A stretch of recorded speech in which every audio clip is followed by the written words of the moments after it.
Hey, this is Ross Payne with Role Playing Public Radio. This is RPPR episode 146, Gen Con 2017 Wrapup. This is part one. We're going to be doing multiple segments for this because there's so many of us went to Gen Con, we can't get them all at the same time.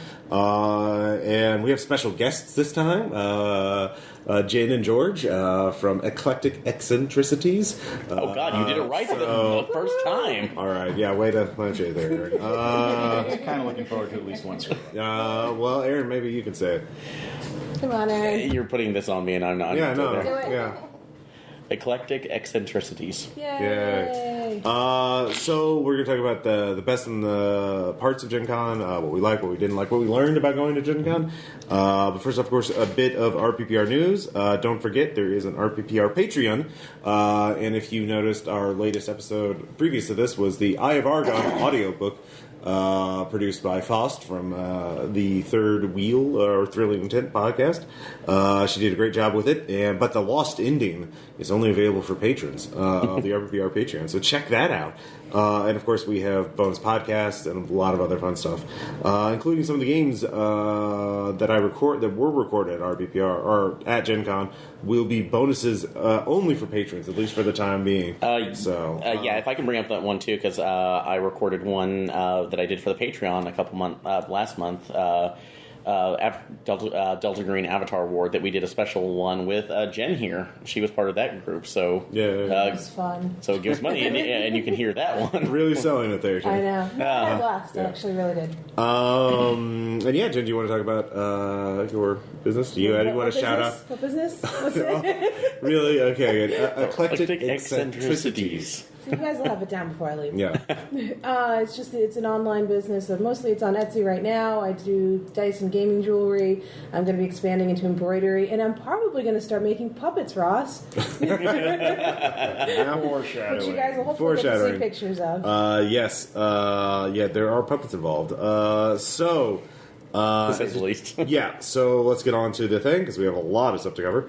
Of course, as we mentioned in our pre-Gen Con episode, we did an experiment this year of renting a 15-person van to haul all of us up from Springfield to Indianapolis. And fortunately, we can report that it was a success. And so renting a car, if you're going to be driving, might be a really good idea. We got a van that had Bluetooth, so we could use music on it. We had enough cargo space for everything, including the RPPR banner. Mm-hmm. Thanks again, Micah, for creating it in the first place. Watching the whole thing. Yeah. And so, yeah, it was made the ride a lot more comfortable for everybody. It did. I was actually kind of surprised because I am not ashamed to say right now I was kind of the few naysayers in here because I was kind of very used to our convoy that usually just went out. Yeah. But because of the housing situation and the way that it worked out for this year, it did make things quite a bit easier, especially. It was only just a little bit more logistics on our side that really needed to be taken care of. But otherwise, when we got into Indy, it was there, we could drop everybody off where they needed to, park the van, and then we were done until the end. So, and we got really lucky on this one too because it had Bluetooth. So, like in previous years, where it was hard to kind of get a lot of the media out, if we were listening to a podcast or something else, we could just link in, listen to it, or go about all of our conversations. And driver can choice over what they want to listen to, because obviously. So yeah, it was good. So I'd recommend. Yeah, you got George. You guys had. Driving your own vehicle. Yeah, this is the first year we've done that. Actually. Yeah. We usually rent a car, and this year I wanted to try and save some money. So we took the Jeep all the way out. Oh, wow. 15 and a half hours. I drove. Wow. The whole thing. Well, you did snarl at anyone who tried to touch the steering. So that worked out okay, or you got to go back to renting next year? I'm not sure yet. I kind of I'm probably gonna have to rent next year if we can get Daniel here from Denmark. So okay, there we go. We'll have to get a bigger vehicle. Yeah. Yep. So that's something to think about. Especially, it depends on how many people you're carrying. Like for us, because it was 9 people, that was way more economical. Yeah. And especially since most of us are on vehicles that are now getting either in the the double digit thousands or going into hundreds. So older, yeah. Wear and tear is a thing. Also parking. Yes. Yeah, that's a thing too as well. Mm-hmm. So. Yeah. So, of course, Wednesday night we did record a World War I Call of Cthulhu game. That should be posted. That should already have been posted. So you've had a chance to listen to it. It was quite a fun game. Okay, and I'm going to bring this up right now because I know year after year since I've been graciously invited into the Glancy games, and I will always be wonderfully gracious to that. We began this whole night with 5 bottles of high-end whiskey. Thank you, Noah. Thank you, Noah. Role-playing exchange. And scotch. And Blood Money maple syrup. Maple syrup, so. Yeah. But listen to those podcasts. Those went down to half or below as we went into the night, all of us taking shots off of that. And by the end of it, Ross decided to pull a me and waded out towards the monster. Yeah, I disagree. I went out. Explain yourself on this one. Yeah, I want to know. I went out to antagonize the monster and do a thing, but I knew it was a bad idea. But you're claiming I don't know it. I did a Radiator Brewery. It's a different standard. Okay. I didn't specifically say. Oh, so we have a double standard here. All right. So ignorance. Is, no, I'm like I want to see. I want. Okay. Well, I'll let you have the double standard, but I feel the importance of this right now remains. You waded out into the danger. Yeah. I had to go drag your ass back in, and somehow survived. Yep. So this is the Earth 2 Ross and Aaron. Exactly. You have fun your way, and also it's not at all because I never save his character. I don't remember saving his character. Well, no, this is kind of like the Earth 2 Goofus and Gallant. Gallant that just switch places. You jump a lot further than I did that last night. You're like fighting a shark with a knife or charging a man with a rifle while you're unarmed. I just shot at a monster. It was, but shot at a monster that will kill all of us. Yeah, it's fine. Yeah, it all worked out. And besides, even if I died, it would have been for the story. Anyways, it was an excellent game. Thank you, Mr. Adam Scott Glancy, for running it. And so that was Wednesday. You guys do anything particularly fun Wednesday? Just hanging out with the other RPPR peeps? We got to hang out with all of our friends and meet up with everybody. We played a lot more Channel A, which we do every year. And I think you broke out some Sentinels on Wednesday, too. Sentinels of the Multiverse. Yep. Went with my favorite card game, Sentinels of the Multiverse. Spent most of my gaming time over the weekend playing that, running that, and basically making an attempt to prove Caleb wrong on every one of his points against it. And mostly succeeded. Mostly. So of course then the con actually began on, technically it kind of starts with Wednesday with what they call trade day, but the con itself proper started on Thursday. Mm-hmm. In terms of getting events, you guys had some problems with their new system, the wish list system. Do you want to talk a little bit about that? It really just seemed to not work at all. Okay. We all, me, George, and our friend Dave, who comes with us, had all registered. We were sitting in the same room on 3 different computers, and all 3 of us got completely different spots when we hit the button within the same time span of each other. And none of us pretty much got into anything we wanted. Now, when you say not, you mean one, we say not the same time frame. We got not even close. Right. There's multiple thousands of places in line in between each and every one of us, all just spamming the button. Was that on the first day it was open up? That was within the first 10 seconds of when it opens up. Okay. That might be something. Of course, if you don't do it, then you're going to get a very low place regardless. So. Aaron, did you have any experience? Well, I didn't have any experience on there, although I know our friend Jeb Dale. I was like, Jeb, you've been out. He was trying to get us tickets like last year into True Dungeon. Yeah. And I was trying for that as well. Yeah, and you were on the same side of that. He ran right into the same problem, just immediately blocked and in a large queue. And I think the only games he was able to find with that one were like separate 1 or 2 tickets at best. They were already gone by the time my wish list popped up. And he and I had both set up, and I think Micah did too, So we have 3 different people trying to get the group of 10 to do the RPPR True Dungeon thing again, and it just didn't work out at all this year. Man. Granted, it could be the fact that it was, again, the 50th, and that was... Yeah, the attendance went up like 15,000. I mean, because this is the first year they've sold out of badges, at least in all the years that I've attended. The will call went really fast, though. Yeah, I mean, they're really well organized, I think. I mean, they are learning quite a bit in terms of how to run this. And they're handling it, I think, as best as they can. I don't really see any... There are probably incremental ways they can improve inefficiencies, but, I mean, given the infrastructure that they have and the number of people going, there's going to be problems regardless. Yeah. I can't really fault them for that, but like in terms of like hotel, especially housing and stuff like that, I mean, it's never going to be perfect. But certainly that wish list thing does sound annoying. But hopefully they'll improve it next year. And I think next year probably, I mean, attendance has to go down because I don't think as many people are going to go. Well, because they went up 15,000 in 1 year, and I think that's because it was the 50th. Yeah. So I think it's going to go back down to around to the 60, somewhere in the 60s. It had already climbed a lot. Yeah, well, it was only going up a few thousand every year, like from like 60 to 62 or 63, something like that. Yeah, and this is something this year that was kind of strange for me to see once we got into Indy, seeing plastered on everywhere. It's like, Gen Con badge is sold out. Yeah. Try again next year, which is heartening because it was so popular, but also weird. Like, this is the first time I've ever seen that going there. And also... the people talks of that, like saying if the convention would ever move out to another venue, then that's. I've heard a lot of rumors. I've heard rumors that the contract for Indianapolis ends in 2020. 2020 will be the last year. I thought they bumped it another year. They have to renew it 5 years out. Maybe. So they might have renewed a couple more years already. I'll have to check. So around that time frame. Yeah. So there's a lot of rumors, and no one knows exactly what's going on. The rumors I've heard say that Seattle is where they move it next. If they do, I mean, that would be a really long drive. That would totally change the dynamics of it. Chicago. I've heard. Yeah. See, I mean, it's impossible to tell, but I think Indianapolis. I mean, at one part, the downtown of Indianapolis has been built specifically for Gen Con to a large degree, I think. So I don't think they're going anywhere soon or who knows.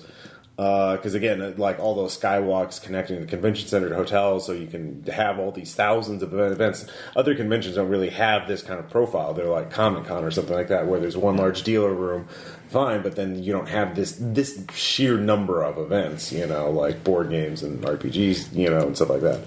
So I don't know. We'll obviously, once there's real news and not rumors, we'll report on it at RPPR. Yeah. But next year it's definitely going to be at Indy, so that's what we're caring about. Who cares about the future? Woo! So Thursday, you did get into one event though, the Pirates of Darkwater LARP. Yeah. So we decided to jump in and do the big Pirates of Darkwater LARP because there was a bunch of the RPPR fans and members that wanted to do it, and we had heard such good things from David about it. As an actual LARPer and manager of games for LARPing for 15 years, I did not enjoy that game very much. I found the system... Unfortunately, the concept they had was a really neat concept. It's just that it kind of fell apart with too many different things trying to go on at once, overall. And you said the system they use is called Kettle of Fish? No, Kettle of Fish is the name of the people who run. Oh, okay. Never mind then. So sorry. Huh? You know what the system was called? Was it just No, they made it up. It's obviously... All right. They made it up. They had a... it was... Okay, so of the issues... problem number one was that it ended up going a bit long on... This isn't their fault, necessarily. They went in a bit long on explanation because they have a room full of something like 20, 25 people, something like that. It was like, all right, who here is familiar with Pirates of Darkwater? Like two hands. That's interesting. I would think that would be the majority of players if you're, I think there maybe they didn't realize it was based on it. Yeah. I had no idea. I've never watched it. Well, okay, so there's a couple rounds of questions. Who here is familiar with? Mm-hmm. Who here has seen some of? A few more hands. Who here has heard of? Like two more hands. So the majority hadn't even heard of it. I think, again, part of it is just it's like, hey, pirates, I like pirates. Or a friend of a friend says, hey, that was neat, and then it's getting into an event. Yeah, I can see that. And kind of to play devil's advocate on that one, I ended up running into a similar problem when I ran Legacy of Nim, because either I got people in thirds that either they had never heard of the book or the movie, either had watched the movie or had read the book but never watched the movie. So they immediately see this like, what about Mrs. Frisbee and everything? It's like, no, it's Miss Frisbee. This is the character changes. Oh, okay. So I was waiting to. Her name is actually Frisbee Aaron, and you call yourself a fan, but now Anyway, in the movie, but yeah. Yeah, I know Sean, David. I can't remember if Tom was in. I don't know too. No, we had George, me, Sean, David, Dan, and Tom's friend Herr Vozick was the other one in it too. Okay. So we'll get their impressions of it. And Richard. We'll get their impressions, or at least, the Springfield people in future segments, because I know Sean figured out how to break the system. We'll let him explain that, but I'm looking forward to that. Aaron, you managed to interview some Paizo people about Starfinder, their new big lab, which sold out in the first day. They didn't ration their books. And it's on the recording. I feel so bad because I wrote down somewhere, I believe his name was Greg, but the gentleman that I interviewed at Paizo, we were able to get kind of 7 minutes because it was a very busy. I literally got to his booth for a 10 a.m. interview as the doors were opening, so I'm kind of like salmon swimming upstream to get to him. It was very friendly. It sounded interesting because I'll admit Pathfinder's never been my absolute favorite thing, but I wanted you're not really a fantasy person. You're more of a sci-fi. But that's why I was kind of interested to at least talk a little bit about it too, because this is kind of that whole not really that much Warcraft, but Starcraft was pretty cool. And the whole basis for this one is that it revolves around this new universe to kind of explore. And the world on Pathfinder, I forget what it was called. I'm sure somebody will help me out. Has apparently just disappeared. It's pulled a Babylon 5 and just, vanished off into the distance. There is some mystery behind its disappearance, but that's not the main focus. It's just these new alien races in the universe to explore. They just said that there were some changes in there, that they're basically simplifying rules for rolling and whatnot to make it easier on people. So it's not full line like the 3.5 system with it. And then they had kind of an interesting system for apparently building bonds with weapons. So that you would have certain weapons that will level up alongside you. You can always get the newer ones, but and then apparently you get some bonuses from naming them as well, which is kind of cool. And I like that you would building it if you're doing a full campaign, you're building up that history with it as well. With your equipment and everything in your legend, so that's pretty cool. But outside of that, it seemed pretty much like standard Pathfinder stuff. And anybody who loves the Paizo stuff around, you're probably getting more of the same of what you get. So and the fact that it sold out first day gangbusters, it's probably going to be playable. You might have gotten one if you just got in line right after the interview. Well, apparently they were selling it outside of the dealer. Outside. It wasn't like within the main portion of the Paizo booth, from what I heard. Well, I guess I understand that from a fire safety kind of thing. So it was that they were trying to get that through. So there was a chance I might have been able to pick it up, but that was a neglect on my part. So those weapon rules sound interesting. That reminds me, Earth Dawn had a similar thing years and years and years ago. That's a fantasy system that was like Earth Dawn is the prehistory of Shadowrun. I've never actually played Earth Dawn, but I read it. So it's kind of interesting. They're bringing some of these fantasy tropes into a sci-fi game. Does it have spaceship combat and stuff like that? From my understanding, it did have that, but I didn't ask much into that information. Right. So I think it's going to be more like the vehicle rules and whatnot. I took a glance through one of the books. Okay. Let's see. I, of course, ran Delta Green Observer Effect for people on Thursday. 5 players. It was a very good game. All the PCs were either dead or in jail, essentially, or it's a good black site game. Well, they stopped the bad thing from happening, So that's the important thing. I mean, there was collateral damage. Definitely excessive collateral damage. Mistakes were made. Not saying they didn't get their hair. Were they briefed at least? They were briefed as much as they could be briefed. And I don't want to spoil Observer Fact, but yeah, it's not like a very easy scenario to get out alive. And it does a lot of sand hits. Man, it was actually written by Shane Ivey, not Dennis Atwell or Greg Solzy, but yeah, it is a brutal scenario. So it's really fun to run, but it's also extremely complex. It's actually available now in print, not just PDF. There's like a printed version of it in full color you can get from Arc Dream. So if you want to run that, I'd recommend probably getting the print version because I was using a tablet to run it. So I'm like, there's that guy. There. So that was kind of fun. Let's see what else. You guys, on Thursday, a lot of you guys went out to the meeting. We did Fogo de Chao. That was organized by Sam Johnson, one of the regulars. Yes. And we all went out to eat there. It was a bit of chaos because Gen Con. Yeah, it was, well, there's also like 10 of you going. There was actually 19. 19? Oh, wow. I was only told 14, so when I walked in, there was a bunch of confusion. We fixed that. Yeah. But we had a great time. I mean, there was a whole bunch of cool and awesome delicious meats. They had a really nice counter set up. It's something I highly recommend to do if you haven't done it. Yeah, I mean, one thing is... now we'll never get in again. No, I think, yeah, they like the big parties, I think.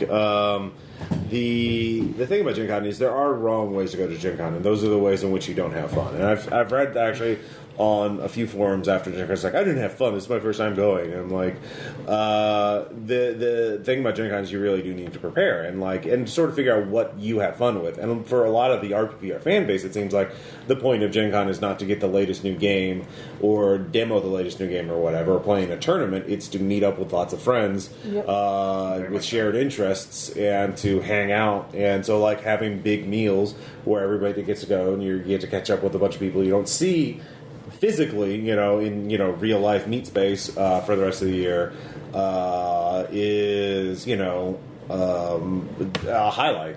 And I absolutely agree with you that the community that we've kind of surrounded ourselves with. Created an amazing community of people. Yeah. Well, again, we would if I would say we wouldn't be here without you guys. Absolutely, not just you two, not just you two, but everybody. Yeah, but everybody else that's made that absolutely the most fun.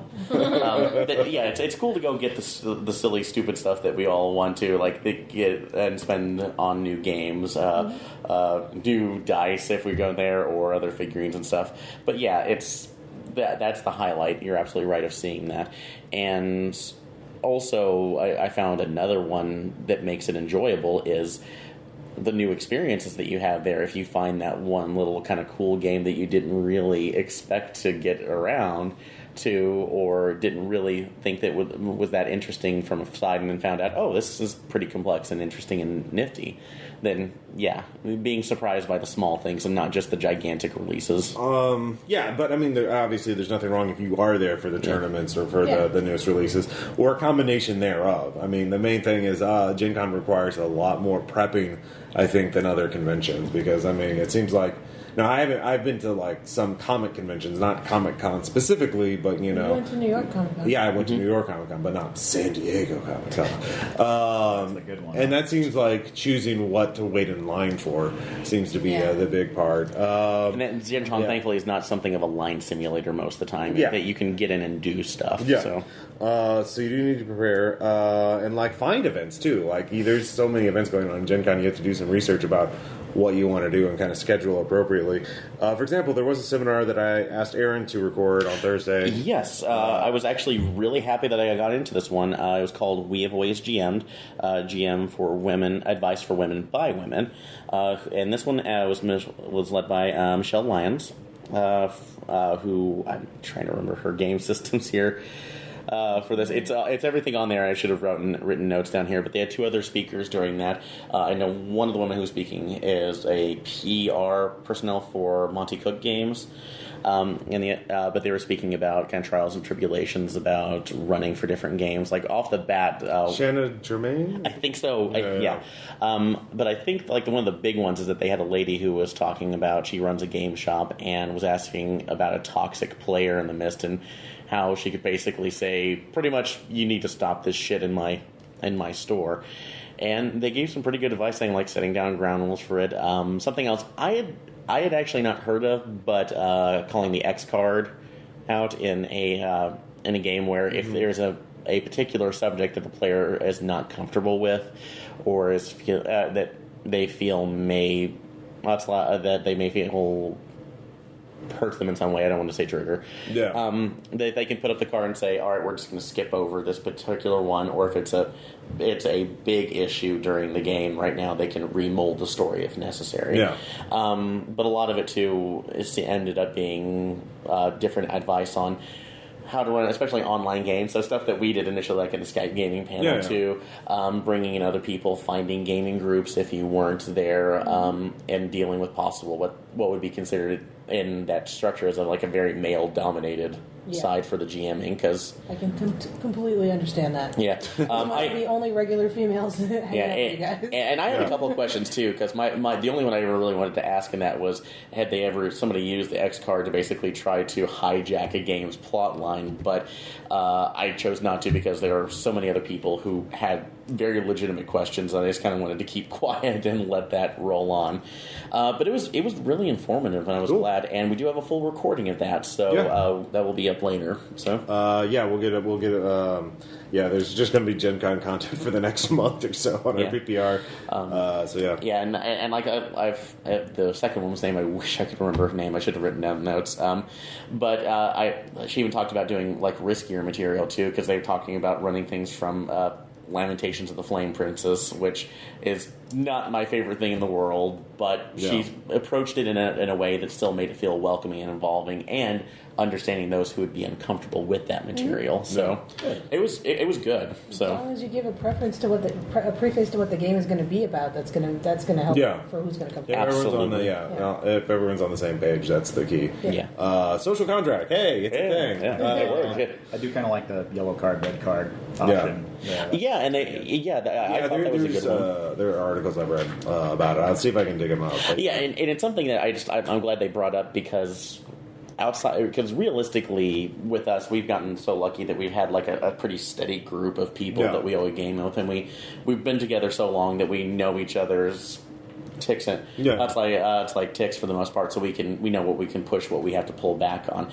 But when you're doing it with strangers or doing it in a game store for the first time and trying to build that community, it probably can be really helpful. So you don't step on anybody's toes. So yep. Let's see here. Also on Thursday, I went to the Posthuman Studios freelancer meeting. The Neotechnic Vampire Party. Well, they're very cool people, Aaron. They're just stylish. I didn't say that was a bad thing. I'm describing them. No. They, they're working on Eclipse Phase 2nd Edition. The Quick Start Guide. They have several thousand copies of the free Quick Start Guide for 2nd Edition, which includes an adventure which we will run for RPPR with pre-generated characters. I love have you taken a look at the Quick Start Guide? I've heard a little bit about it. I haven't had a chance to go over it myself. Okay, well, I'll show you the copy that I picked up, because it has beautiful artwork. Like for the pre-gens, they have a Raven uplift that's in that's just an infomorph. So it's like a digital Raven, so it looks really cool. Oh, post-human. How like you. Yeah, exactly. Beautiful art. So they're full steam ahead on 2nd edition. In terms of the other stuff, I need to email them before I record the next segment so I can find out what I can actually talk about. Because I can't remember what was public and what's what are our plans. But they have a whole series of books lined up for 2nd edition. Not just they're not going to end the game with the 2nd edition. They have a lot more cool stuff planned. Well, I have a question you might be able to answer for that. So with the 2nd edition stuff, will most of the previous information given out, like X-Risk, Firewall, and whatnot, be integratable within that? All the flavor, yeah. They're not making any huge metagame changes. They're most of the revised text of Eclipse Phase 2nd Edition takes all the material that was in the source books, i.e. published after the core book was published, and integrates it in there. So things that I did was take all the stuff that was written about uplifts in supplements and rewrite the uplift section in the main book So that it's like, hey, here's this additional information. So you can just read the core book now to get all the important information. Like, okay. The first uplift, Jumbles, was made 38 years before the fall, or 48 years before the fall. So uplifts have only been around 50 years. Okay. Is it in any way backwards compatible? Yeah, the mechanics. There's going to be a conversion guide. Okay. The only thing that's going to be mechanically hard to convert are the monsters from X risks, the threats. I'm sorry. So they're probably going to do a full guide for that, for all the stats for that. I don't think they've worked out all that, but like all the game mechanic stuff in the source books, there's not very much, so that you're going to have to worry about. The only terms of like they removed ultimates from the player factions in the core book. But I mean, you could still play an ultimate. Just say you're an ultimate, But like, is there a particular reason? Is that into like stuff like NDA stuff at this point, or whether the ultimates are being they're removed, just not really a player. Like the way the ultimates have been written, they really are kind of more of a NPC faction. Okay. So there's discussion about it on the Eclipse Space forums and stuff like that. But yeah, everything else is the same. So I'll email them and find out what I can talk about in the next segment. And then Thursday night after that, we all kind of met up and played games. Played games. Yeah. Yep. Yeah. Yep, play games, big RPPR extended meetup from the group me in the Discord and all that. Yeah. Again, like I mentioned in the pre-Gen Con episode, use the social media stuff to get a hold of other RPPR people, and we'll happily, play games with you and that kind of thing. So then we enter into Friday. Friday, I went to the Gen Con Museum at Lucas Oil Stadium, which you can walk to from the convention center. It's very cool. They also have a game library there. They have boffer weapons sections. They have like a bridge simulator section where you can like Artemis and Star Trek. They did have that there. Darn it. Oh, you said bridge, and did they actually have like setups for the Star Trek VR? Or? Yeah. Oh shit. I don't know about if it was VR, but I know they had the bridge simulator thing. Okay, because I don't know if that's VR simulator. Yeah, see, that's the thing. You have to do research ahead of time. Yeah. I would have dragged my lazy butt out of bed for that. I just went to the museum, which was free, which is a museum of Gen Con. I don't know if they're going to have it next year. I would hope so, because they already did all the work of setting it up, so why not? It's very cool seeing the history of it. Like, they had old game manuals and stuff from Gary Gygax himself, and like the painting that they used for the Dungeon Master's Guide for the first edition, and a lot of cool stuff like that. And also, it's just seeing all this nerd stuff in the middle of a football field, because they set up on the field itself. That is kind of something funny that the two heads of Gen Con, when they were opening the gates, opening the dealer room, they said like, "This is the first time I can remember the nerds taking over the football field." The cultural invasion is complete. Let's see here. Did you, George, and you guys do anything? You did run Slasher Flick. I ran. Yes. Well, that was on Friday. Yeah, Friday. Yeah, we're on Friday. Before the RPPR meetup, I ran a speed run of one of my Slasher Flick scenarios because we didn't have a lot of time, and I had 7 players. I had our friend Dave, then we had Thad, who came out, which was awesome. Yeah, just for Friday. David, which basically the two of them had a ham off the entire game. Yeah. Aaron was in it, and then I also had one of the other RPPR fans, Greg Bennett, and I had Richard, who pretty much everyone knows who Richard is. And we had Sean. He was the one ran Fistful of Misanthropes. I did the After Hours Shadow Run podcast with him recently. He's on the Discord with us, too. But it was a really fun game. It's a really quick scenario. I sped run that up, and I only gave them each one extra character because otherwise we would have never ended that game. And Jen, I'm going to have to make a confession here. I completely forgot about my second character, and I just made up in my mind that he missed the boat because he thought partying was not for him. I still think Dave's death was the best. That was. What was Dave's death? Dave's death was getting his head crushed between the thighs of a fish person. Thank you, Thad. And miraculously, I survived this scenario by playing. I kind of pulled what I did with Cthulhu Dark, and I just kind of played a jerkish asshole character, and he somehow survived, and I kept critting rolls. No matter what I did, everybody kept rolling toppers and getting out. Yeah, that's terrible. You're getting rewarded for bad behavior. I know. You're a nice guy, you die hard. I know. Sure, and you survive. So yeah, also RPPR alumni Chris Farmer, the voice of AB3 was here. Managed to show up, and he bought a board game Scythe that you got to play, right? Yes, that's correct.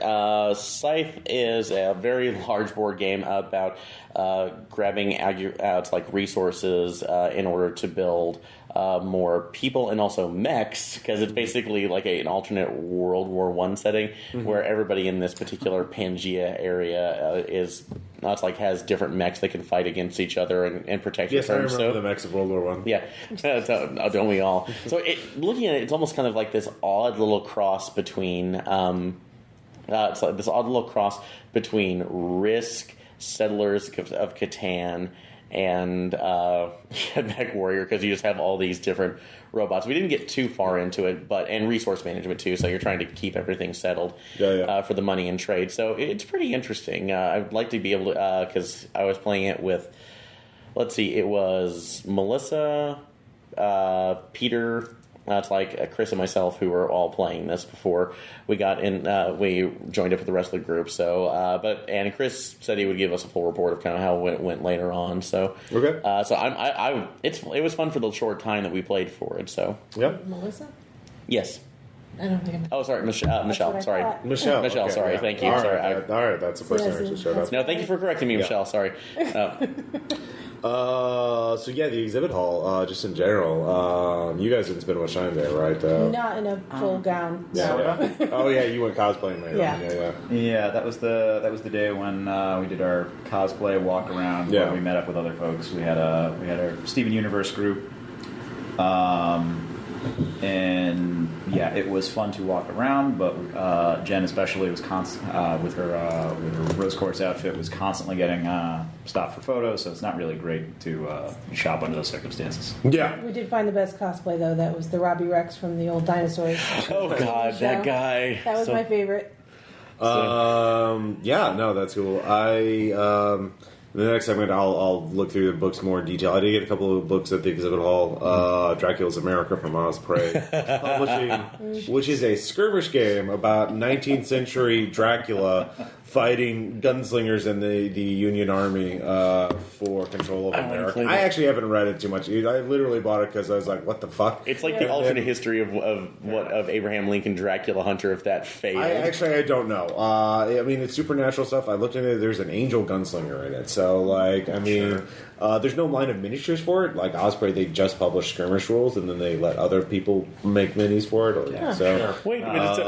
It's like the angelic one, so Roland strode off to the White House, and Dracula Dracula strolled off the White House, and Roland followed. Aaron and I both went to Pelgrane. We fell into the Pelgrane trap again. So, or at least, did you do it? Or? Yeah, no, I bought a copy of Cthulhu City for Bill because he wanted one, and he couldn't make it to Gen Con this year. I got Cthulhu Confidential, so I'm going to read the rules for that. I also got Out of the Woods, which is a new Trail of Cthulhu scenario anthology, where all the scenarios are 1930s, but based in the forest somewhere. So they're all very interesting. There's one in particular set in the 30s in a WPA kind of project, and then of course bad things start happening. They're like a logging camp. They're really bad things. Yeah, in a Cthulhu scenario. I know, it's weird. It's a novel. There's out in the woods. There's like 5 scenarios that all look very interesting. I just started skimming them last night. But yeah, they look pretty interesting. And then what else? I also got Fear Itself 2nd edition because why not? And did you pick up anything differently? We both picked up copies of Cthulhu City because after Bill had described that, I really, really wanted to get that. Yeah. Another one I went ahead and also picked up Eternal Lies, which was a larger Trail of Cthulhu setting that was kind of having world hopping, kind of like Armitage Files did, and it looked, and I read a little bit and looked really interesting. Thought would be some good fodder for doing another 30s campaign, 30 or 40s campaign. And I also, since Ross has changed and Bill have both changed my mind about this. I love 13th Age, and I went in and picked up a copy of that and 13 True Ways. So So I might be able to read and run some stuff in that. Bill ran 2 sessions of 13th Age that I'll probably post sooner or later. He was going to run a campaign, but didn't change his mind. But those two sessions were really fun. So we'll try post those at some point. Let's see. Yeah, I know I got other stuff. I spent way too much money there. You bought your Sentinels of the Multiverse? Yeah, I bought the Villains of the Multiverse supplement. Was that a new one? Yeah, it. If you guys are familiar with the game at all, basically, it. You know how it sort of got the raid boss where everyone versus the one villain. Yeah. It sort of changes the setup around a bit so that it builds on something they introduced in a previous expansion called Vengeance, where now it's superhero team versus supervillain team. So it sort of changes stuff around a bit. So every person is now running a villain and a hero. Oh, so interesting. It sounds like it's way more complicated than I was. Just try it. If you just try it. I bought it there. Also, I stopped by and I'll talk more about this because we're already. I went to the Shapeways booth, and Shapeways is a 3D printing company where you upload their designs. They're doing very cool stuff. They have a lot of stuff now for gaming. Of course, they've done a partnership with this company called Hero Forge, where you can create a character and have it printed out as a little miniature. But they also have a whole categories you can browse. People do custom terrain, custom like tank minis or like war game units. I saw the tank that you posted from and there. Dice, of course. So many dice. Crazy dice. I might like dice just a little bit. Yeah, there are many dice. So that's very cool. We'll talk about that a little more in the future one.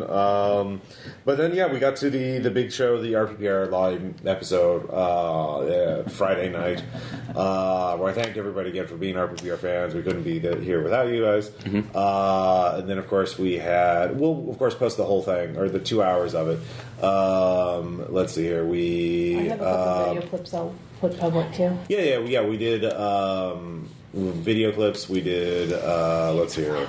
A Ross Payton impersonation contest. Fixture, yes. And Ross Payton impersonation contest. We also, Aaron, you came up with an idea. Before he came up, I decided that I needed to run a little thing from last year since the shark fighting poster was very popular. Yeah. So I created a little essay question called... it's like a better shark to die on. How did Aaron die today? Yeah. And I included. There's a little comic, and you can find out where it's this little hand going down and patting a shark twice on the head, which ironically posted on my birthday last year. Yeah. But I thought, okay, this will be kind of fun, and I created this little idol. I'll go ahead and forward Ross the notes about the award that was set from here. And everybody gave great responses to it, but there was one gentleman in the back, and I will post this picture, who did this intricate thing of me merging with a shark in different eldritch horrors of the sea in 15 minutes.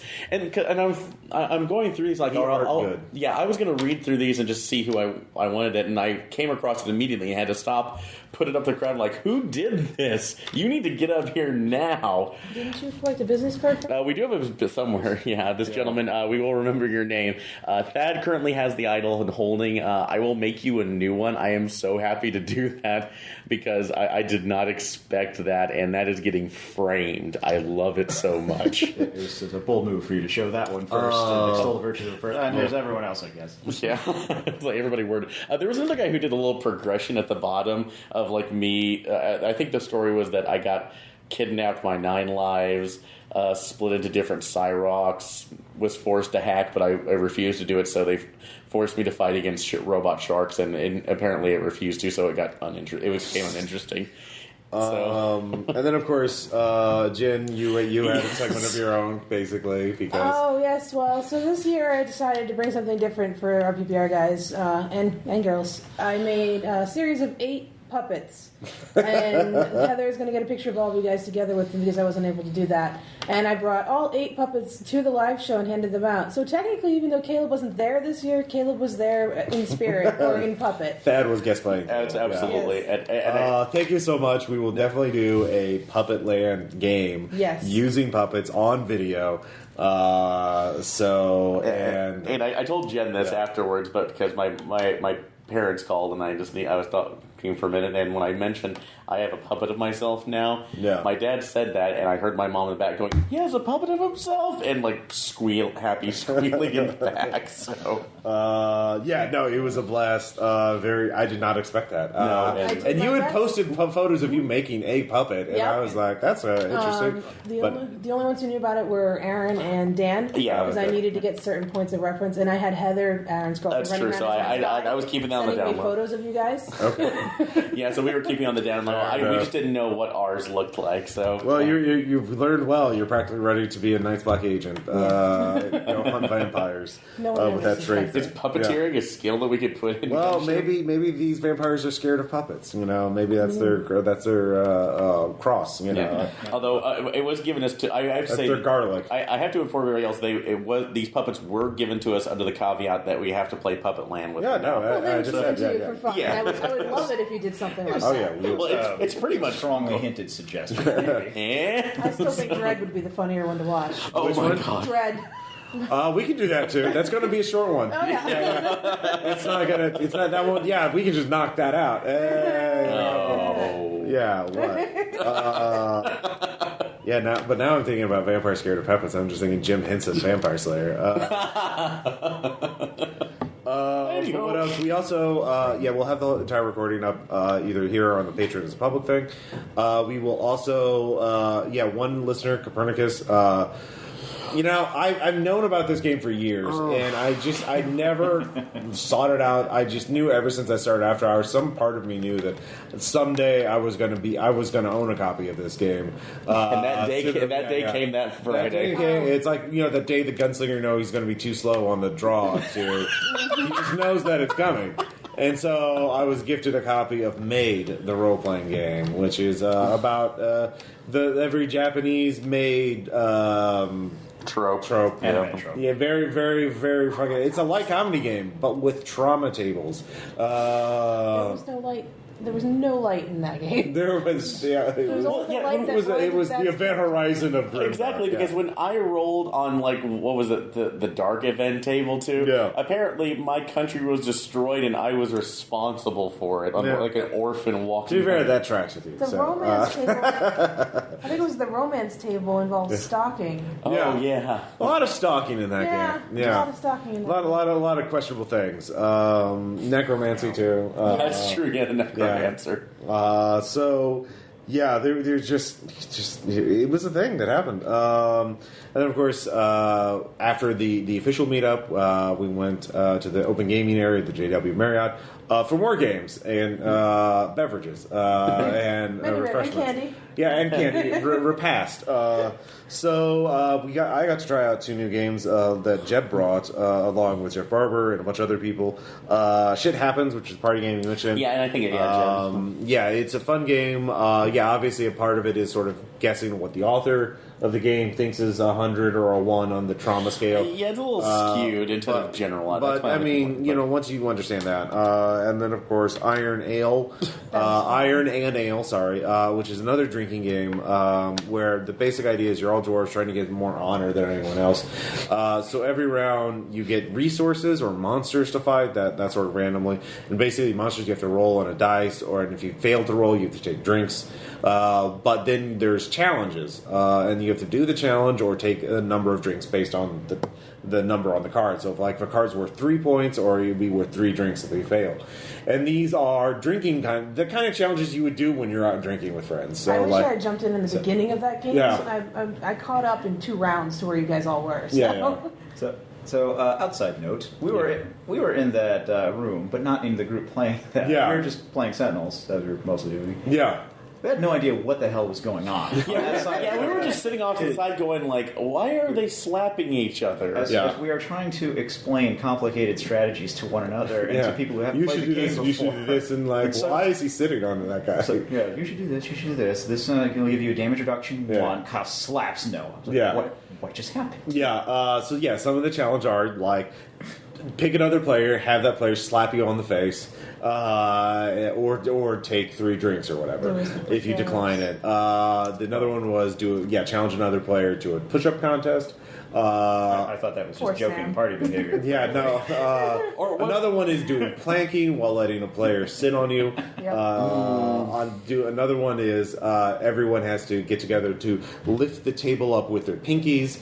The first player to I forgot how you choose a loser for that because and dislocate fingers maybe. Yeah, something like that. First person to give up has to take drinks. Betting punches.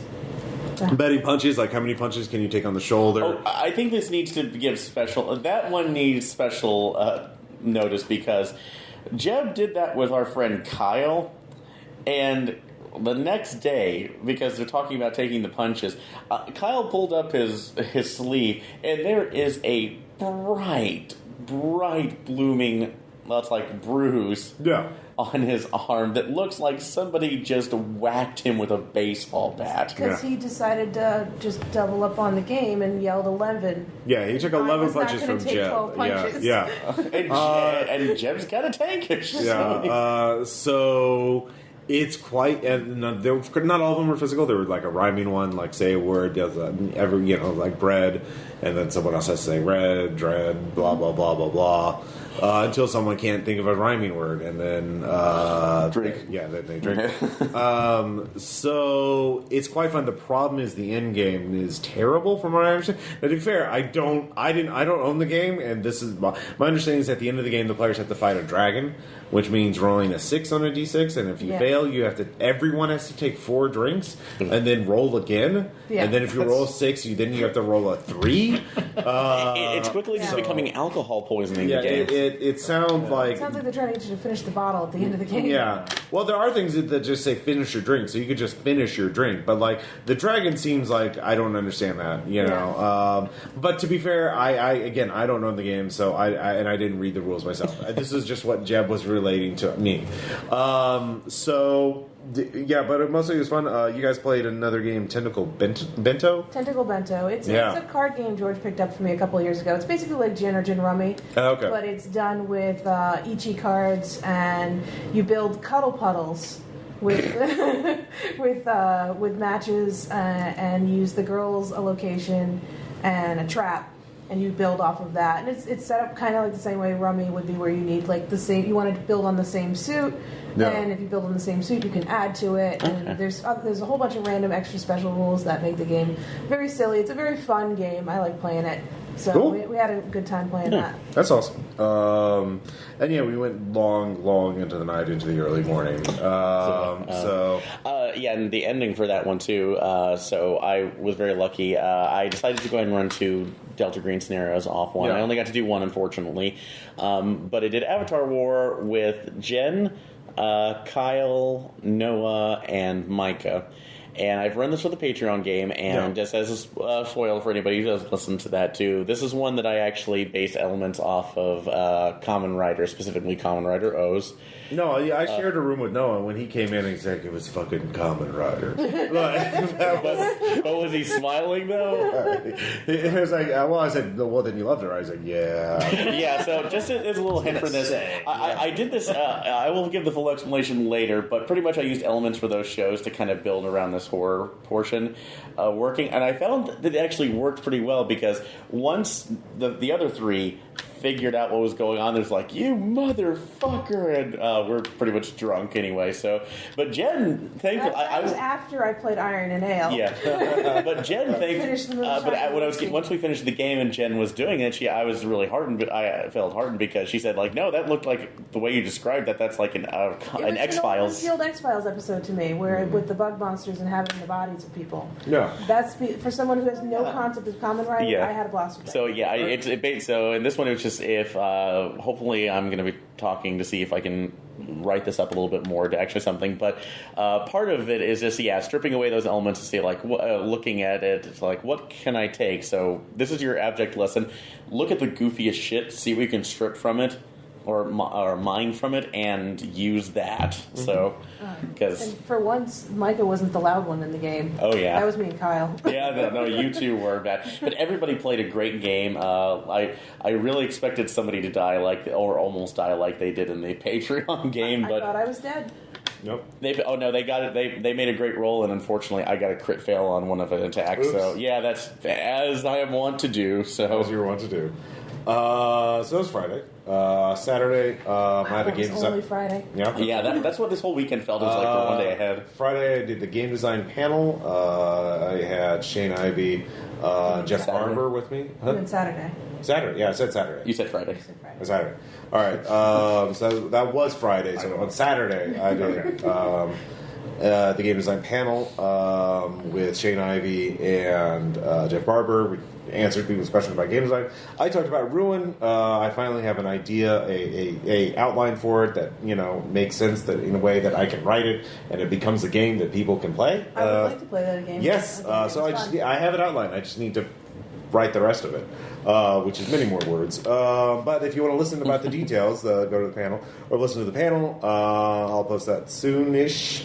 I also want to mention I was kind of disappointed that Warlord Games was not. Yeah, that was both of us because we were really looking forward to. I was looking forward to being able to buy some of the new units. I wanted to get well, they do Conflict 47. Yeah, the Conflict 47. Which Aaron and I have both been playing along with Jason and Renee from the Armitage Files group, and soon Red Markets, because they're now in our Red Markets group. So yeah, that kind of sucks. So Warlord Games, get at it, be at Gen Con next year. Jeez, I want to give you money. Yeah, it's like I have a Coyote, which I forget what mine is supposed to be called. It's the Coyote model. I don't pay attention to the British Walker, Army. So. All I know is they have robots which are terrible and they shouldn't have them.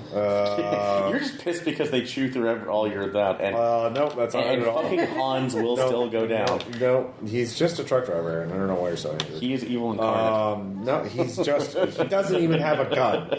He's literally... He has a truck full of zombies, Ross. Shoot the zombies, then! Shoot him so he doesn't bring the zombies. No. Robot soldiers were shooting an unarmed non-combatant. Yep, there you go. That's my takeaway. Yeah. Shooting zombie grenades. So Saturday during the day, you guys cosplayed, and that was all. I brought back my Rose Quartz outfit because I didn't have time to make From another Steven one. Universe. Yep, from Steven Universe. I was too busy making puppets to make another one. I ran around a server for a couple hours with George as young Greg and some other friends. One as Stefani, one as Jamie the mailman, and our friend Dave as Lars. And we just kept running into people. They'd find me, then they'd realize there was 4 other people from the same universe all standing right there, and people were super excited about it. So that was a lot of fun. Okay, that sounds fun. Funny story there. When we were trying to get back to our hotel room when we were done, we tried to get back right in the midst of the big cosplay parade, which basically shuts down the convention and cuts all the main throughways in half for 15 minutes, and we were just stuck standing around. So I basically just looked at... Everyone's just looking at us why are you in the parade? You can't get by. I could not... I'm 5'4". I could not see the parade from where I was stuck. So I was like, I'm in cosplay. Screw it. Grabbed him and was like, Rose Quartz, coming through. Just pushed my way right through, marched down the parade line. So you were briefly part of the parade. For about 30 seconds till I made it to the next piece where I needed to get out, and I just ran through there. Hey, it worked. Use your excuse. That sounds like, I don't know Steven Universe, but I assume that's in character for Rose Quartz. Yeah, that probably would. Actually, I think that would probably be her. Yeah, she just wouldn't care what humans thought. Yeah. There you go. So, Aaron, anything during the day for you Saturday? The primary thing is that Chris Farmer and Micah and I went ahead and we found the BattleTech pods finally again this year.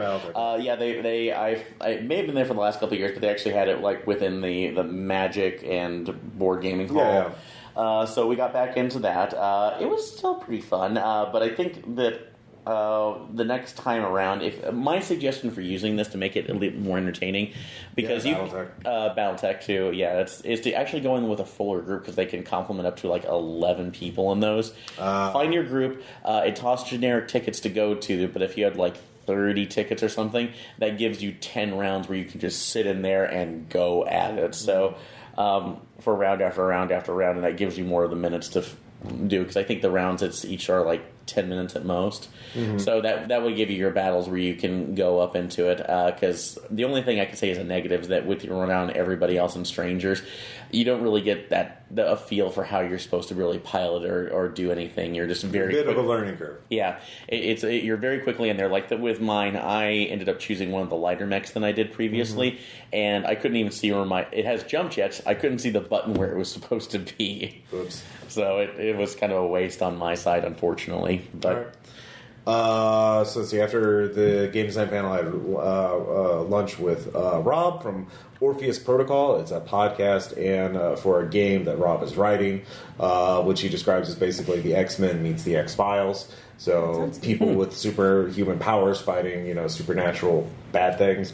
Rob actually lives in Indiana. He's actually expressed interest in coming down to Springfield to run the game for us. So, absolutely. Yeah. So I'm like, yeah, no, please. Games that I don't have to prepare for.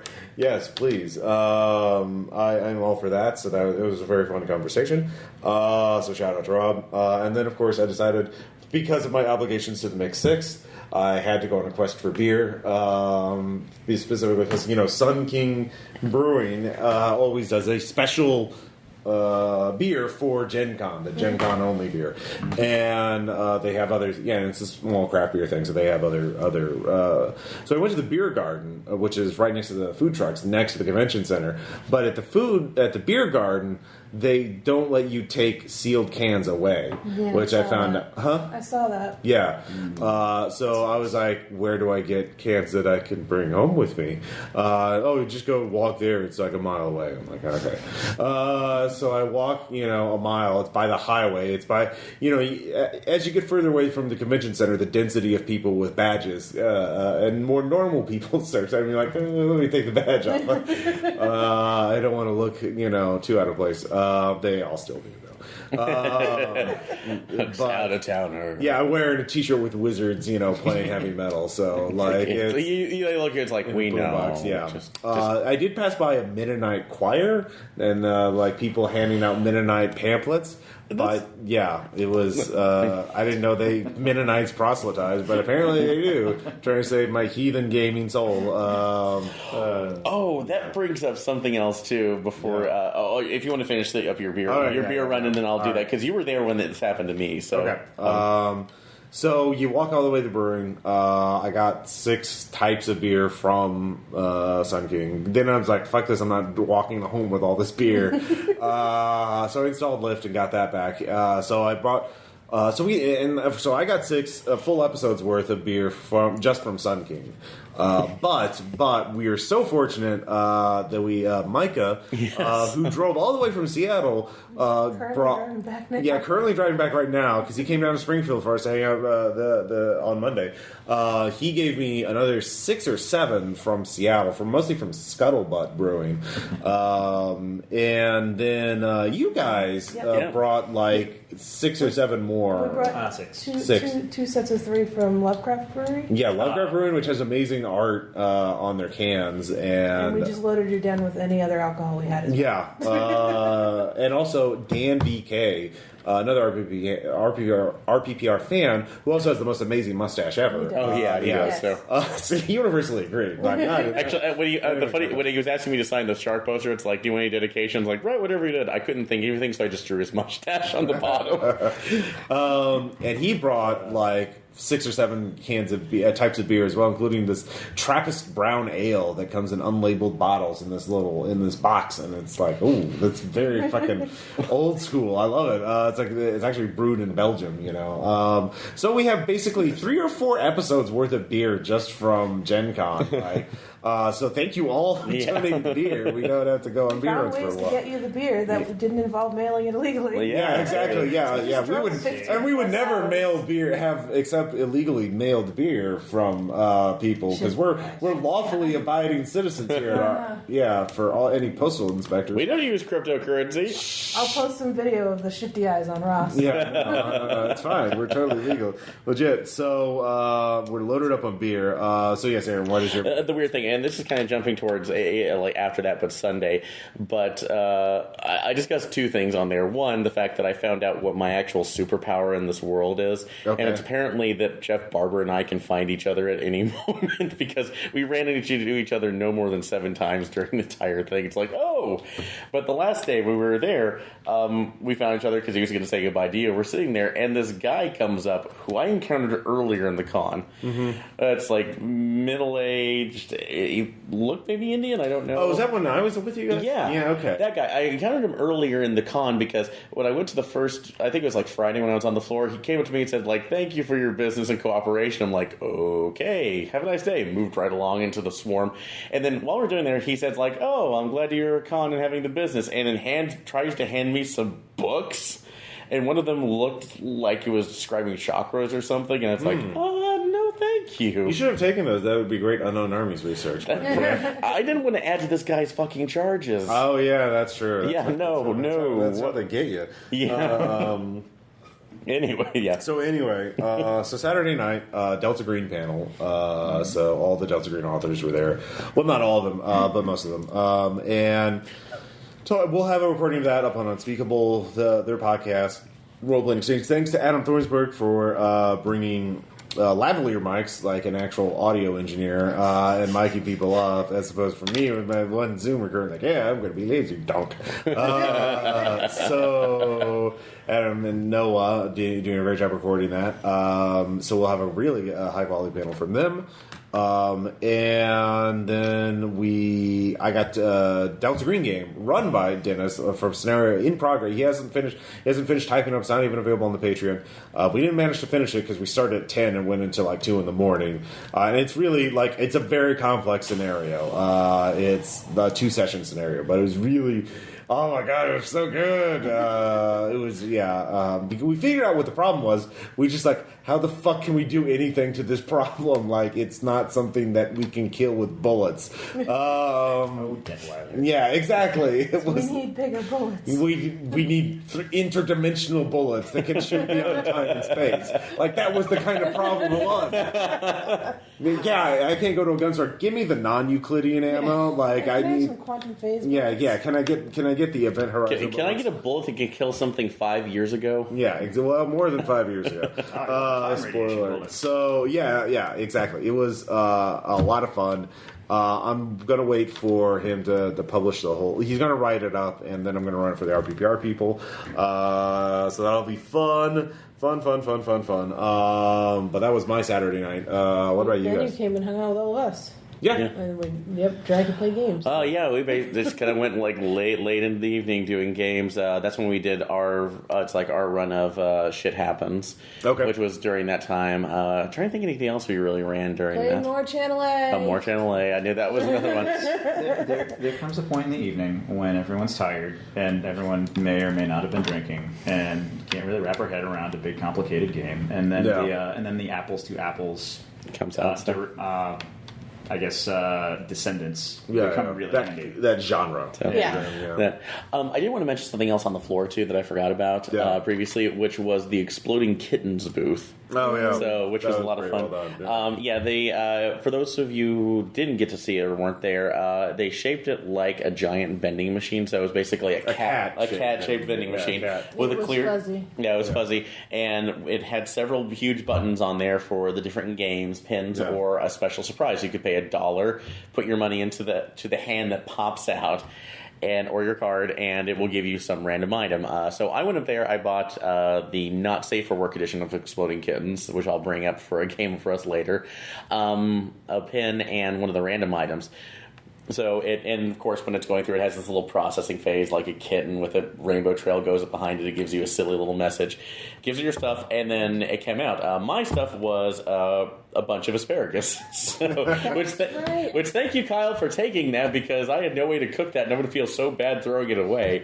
But other people, when I was waiting in line, like at one point the hand kept pointing up until the person looked up and a beach ball flew up from the top of it, or some woman's like they were. I was wondering, they had like a long stick that was poking her in her ankle until she pulled out a full mop. So Ross and I talked about this. It would be that would be so fun to do that the job at the con as long as that booth was well air conditioned and you weren't just dying in it the entire time. I wouldn't be surprised if they had a camera set up and they're going to do some sort of montage or compilation. Oh yeah, because there are tons of people watching around it, just being entertained by the. Yeah, I took a couple photos of it, but I didn't. Yeah, I was like.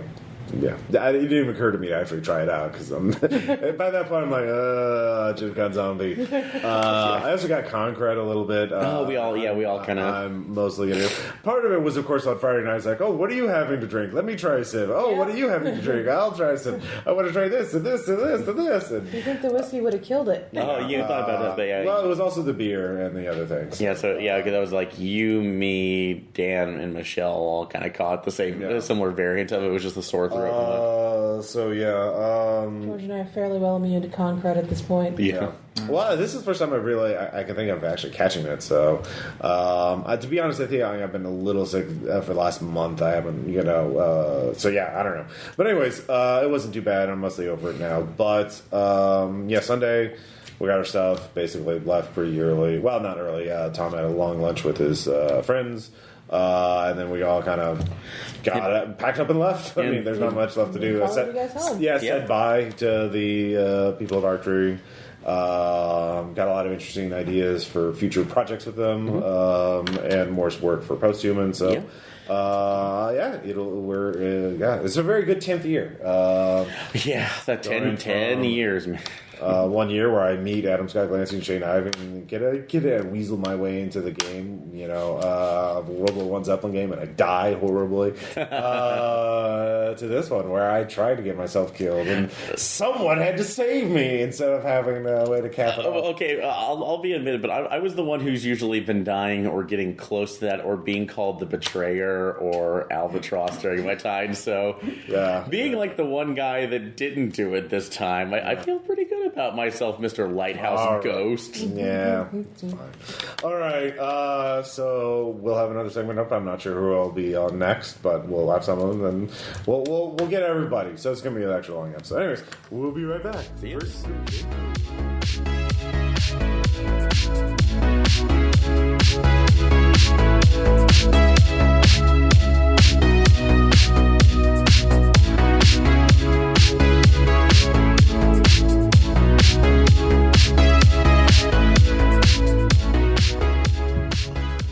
Hey, and this is part 2 of the Gen Con 2017 wrap-up episode. Gen Con! Ross Payton here, and Tom's already... What are you guys talking about? It's great! It's not that Gen Con is gone, it's that the next Gen Con is coming. Gen Con is dead, long live Gen Con. So. Gen Con is coming. Yes. The Raven came just the other day. Yeah. The Raven said, yo man, Gen Con's coming. Anyways. So we have here Dan, Michelle, and Tom for this. Did you have to check our names? Yeah, no, I'm just looking at the notes to see what I want to talk about first, Tom. Who are these hamsters? God. Unfortunately, because of scheduling, David and Sean will not be able to make it because I need to get the episode out because it's already been like a week. Yeah, it's already been like a week. And snooze, you lose. Yeah, just scheduling and other logistical issues. Timing. It's almost as if there's a large group of people with conflicting schedules. Yeah. What? Conflicting schedules. So, anyways, first off, we already talked about the van trip. Yay, the van! So we all got to Gen Con pretty well, and then of course.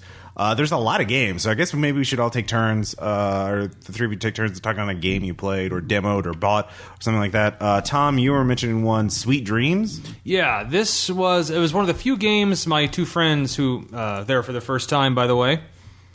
I spent most of the con showing them around. Okay. But yeah, we finally got into our first demo on, I think, Saturday. Okay. This is it's a game where... what kind of game is it? Is it a board game or card? It's card game. Card game. It's... essentially, everyone's handed out, a bunch, their own personal deck of cards, and you set like an hourglass for like 2 minutes, and each one takes turns playing cards, forming a dream, and the cards are just like images. Okay. And you're like, okay, it starts like you were in your house, and there was a bird. And he had a gun, and you go for 2 minutes. On, yeah. You go for 2 minutes until finally the time's out. Then the cards are all gathered up, and now you have to remember what that dream was. Oh, so it's a memory. Yeah, kind of game. Everyone takes turns. Going bird, around, house, gun, going around the table. And if the person and you take turns, one person tries to remember the first one, and then the second tries to remember the second, and so on. Yeah. And its scoring is if the person whose turn it is remembers, you get 2 points as a group. If that person doesn't know, but one of the others around the table knows, you get 1 point. And if you don't know and you get it wrong, you lose 2. Okay. Oh. So the point is to have a positive score at the end of the game, which we did not. We did not. Terrible memories. Because it turns out when you get into putting down a dream, you can play a lot of cards really quickly. Okay. So I think we had about 49 cards to remember. Oh, well, that was not going to go well. It was not going to So go the lesson is to talk slower. Talk slower, yes. And then there was a house. Yeah, there you go. As few as cards as possible in 2 minutes. So there was a bird. And he... Yeah, that's it. That's it. Yeah. That's your That's all I turn. got. This 2 minutes. So, Michelle, you let's see here. One of the games you mentioned was Rattlebones. Rattlebones. Oh, that was really fun. it we was. we demoed that in the You demoed it together? in the Rio Grande room. Okay. We just went up there and it was the only table available, so we sat down to play it. And Chris Farmer demoed it with us. Yeah. Chris Farmer. Chris Farmer. And so we sat down and we're like, okay, what is this? It kind of looks like a kid's game. It's like a bunch board of- game, right? Yeah, it's a board game. It's got a bunch of kind of chunky pieces, and we're like, okay, well, I don't know what this is, but sure, why not? We'll play it. Well, it turns out what the deal is, you start with 3 dice, and the sides of the dice are all removable, and so you can trade them in for different symbols and things as you go through the game. And so eventually you can have a dice that's full of things like roll again, or gain a victory point, or do different kinds of things like that. So you move your piece around, and we ended up buying it because it turned out to be really cool, and we have no willpower. Yeah. That's It's also Gen Con. on sale. Yeah. Okay, it was also on sale, yes. Yeah. But So that was a fun game. Let's see here. Dan, of course. Did you try Word Slam or? I did not. Okay. that was just me. That was just you. All right. Sorry. I'm just getting my notes wrong. We'll go back. Tom. Settlers Catan, is that Rio Grande too? Or is that? No, they're Mayfair. Mayfair. Okay. Yeah. Well, speaking of board games, though, you played Settlers of Catan, the new expansion. Yeah, Explorers and Pirates. Okay. And first of all, let me say I'm very happy that there was an experienced player who was at that game, because the guy running it, I think, was very confused. It was one of those games, but apparently with four players, it's real easy to win very quickly. It was. Was it competitive or co-op? Competitive? Okay. Not like you don't directly attack each other. It's just, Right. It's like it's Catan, but no. Yeah.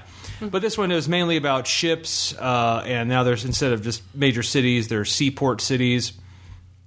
So it's all about ocean travel and going to explore, going to the new world across the mighty ocean, which is like 4 squares wide.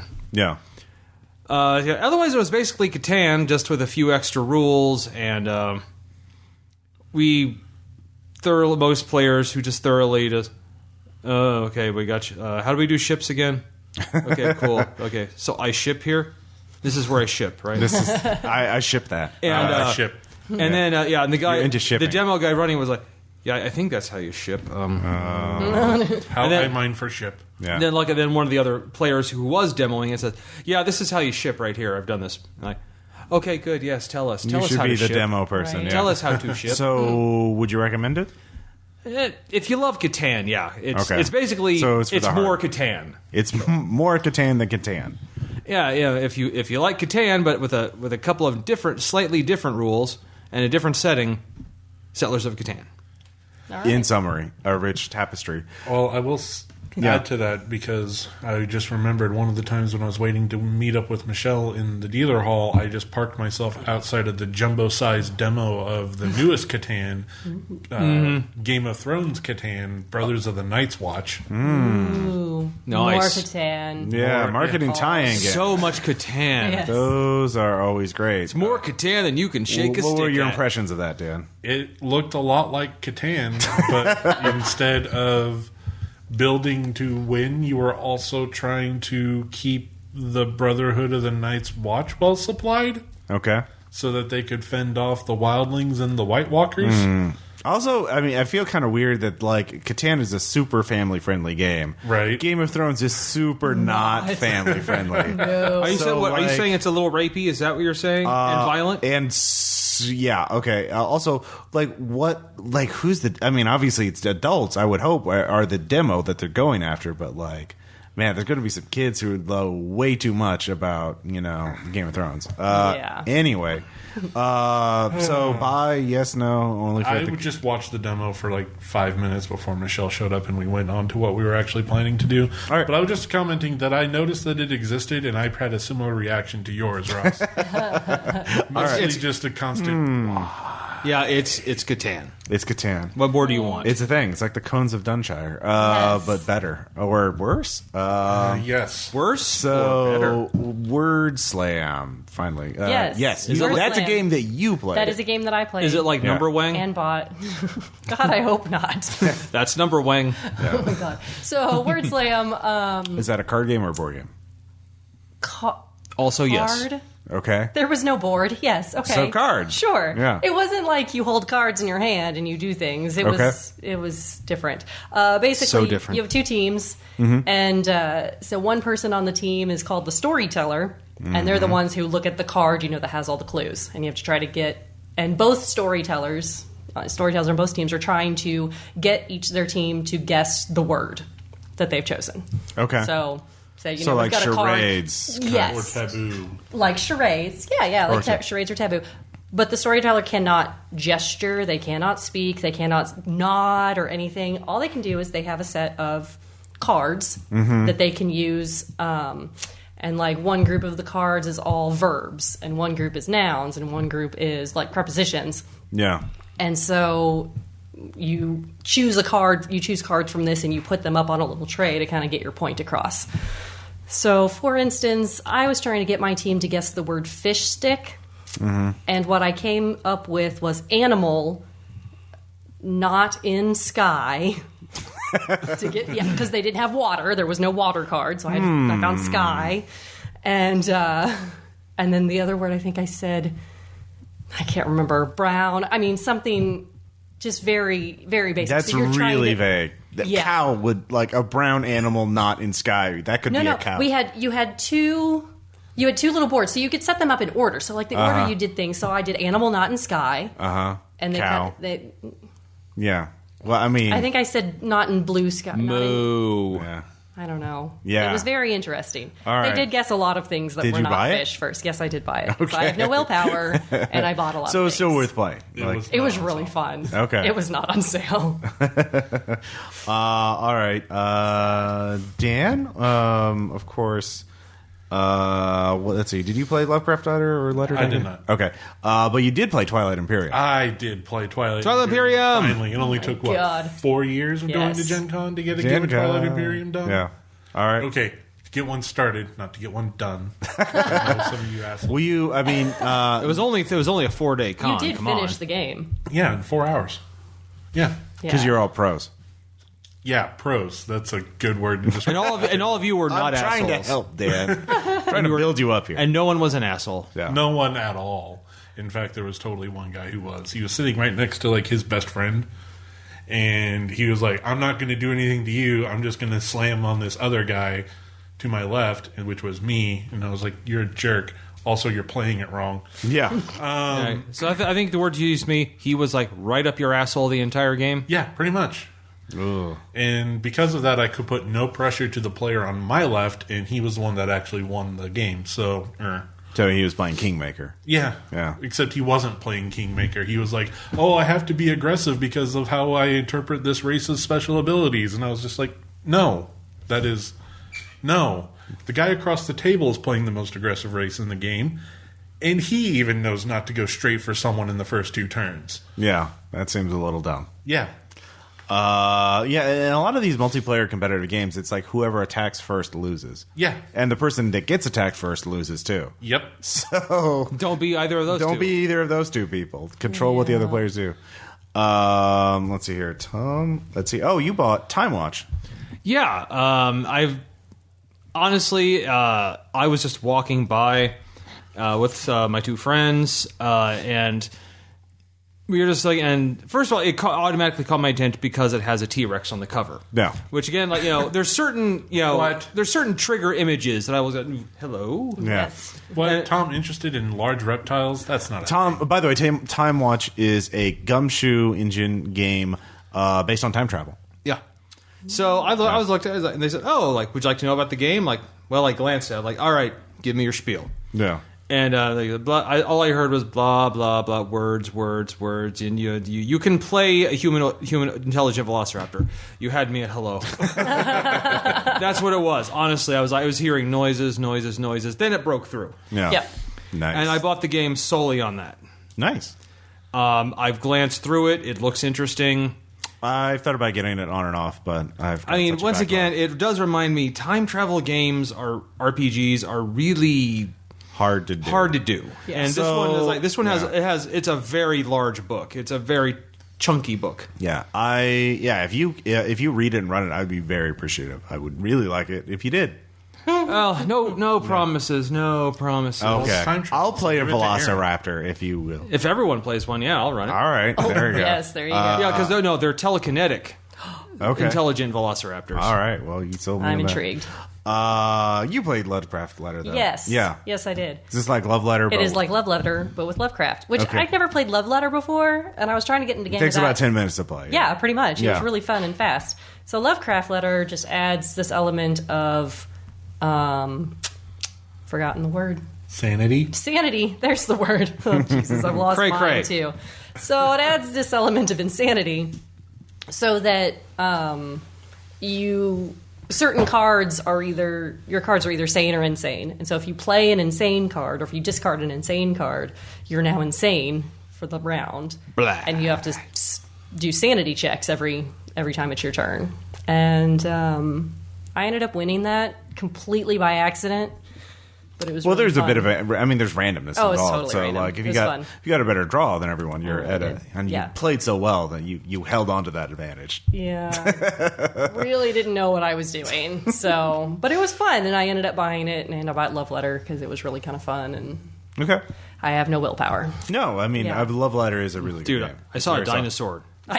Dude, that was Right? it. Yeah. It's like Gen Con just erases all Impulse sanity. control. Like, Impulse control. I am a rational human being. Hi, Gen Con. Yeah. Yep. It's all gone. So Dan, speaking of card games, you completed your Dominions set. What? Tell me about. I mean, I know what Dominions is. You said something about getting the promo cards or something like Yeah, that. there are cards that you can get at promotional events like Gen Con. Yeah. Gen Con. Okay. And we went through, and the booth that we bought Rattlebones from, we picked up an expansion board for Power Grid. Oh, yeah. And that qualified us to get a free promo. And then we bought some more at another Rio Grande booth. And because the lady there was super nice, we got more promos than normal because it was the last day of the con. And she was like, I don't want to take these home. That's a good motivation. Hell yeah. Yes. So by the time we got done and looking at all of them, we're 80% certain we own every single Dominion card that exists. Oh wow. Yep. So You guys really, really, really like Dominion. We do. And when you put them all And we- together, and we put- together, they form the key of time. Yes. We also packed them all in one box because we're fancy like that. yeah. Oh, did you get a custom? It's not so aftermarket much. It's box? not so much a box. It's like a ship. It's like an. It's like 30 pounds. Yeah, it looks like something you keep. It looks like something you would keep the nuclear football in. Where'd you get Yes. this box? Is this sold by the same company that does? No, we got Okay. the box itself at Hobby Lobby. Okay. We got the spacers to let us organize the cards from Broken Token. Yes. Oh, okay. So that's Yeah. where you got your. Yeah. Okay.